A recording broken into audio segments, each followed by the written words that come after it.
we have job roles that are going live now that we've earmarked a few people for, and we're trying to go through the hiring process. And that's the general mantis. They need to be smart, the smartest people in the room in their particular skill set, or else they're not adding value to the business.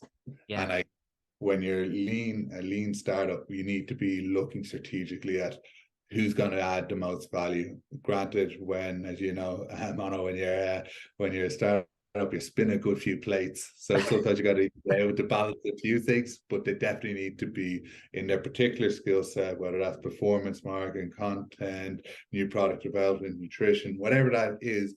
They need to be the best in class in their field.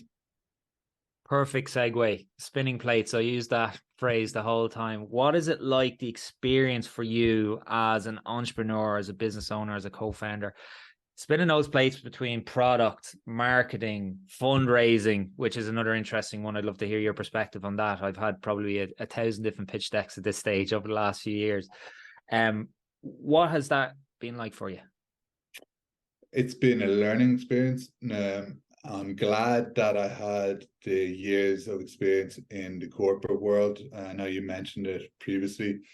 I definitely have a lot more gray hairs coming up. They're fired up all over the place. My fiance likes to count them now at this stage, which is even worse. But what it's been like, really important to have structure on your day. So every night before I go to bed, I kind of jot down to-do lists and prioritize that.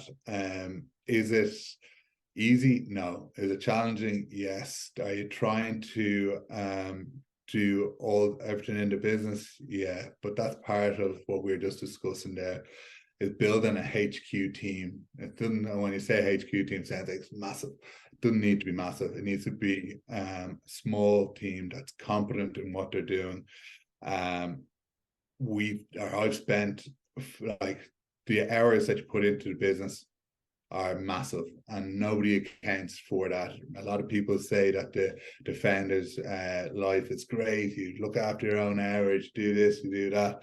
That's all kind of like bullshit. Sorry if I don't know if we're allowed to curse or not. But you can curse as much as you want on this show. Yeah. You're always on, and like that's an adjustment that, when we're talking about the 9 to 5 in the corporate world, that has its benefits. So like, for me, I'm always on, and that's not saying that in a positive way. It's actually quite a negative thing, and it's something that I'm really working on, trying to learn how to allocate time for important things. Like, as I mentioned, Philippa, my fiance, going to the gym, doing these things that mentally keep you very stable, that are important. Yeah, you need to be able to structure your day and do everything like that. But when it's your baby, almost, you're fully invested, you have to make it work. There's no other option other than making it work.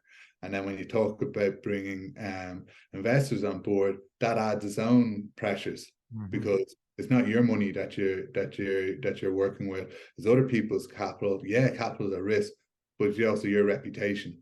So you need to get it right. So when we look at the micro detail of how we're spending funding, how we're looking at raising, all that sort of stuff, you need to be really detail focused. It's tough though. Like, it's not like anybody who says the founder's journey is linear and all that sort of stuff, I think maybe lying to you. But would I change it at the moment? No.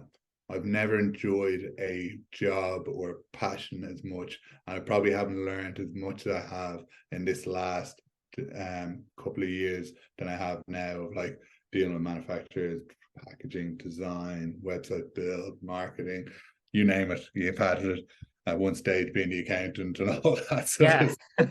Like, so it's it's great. Love it.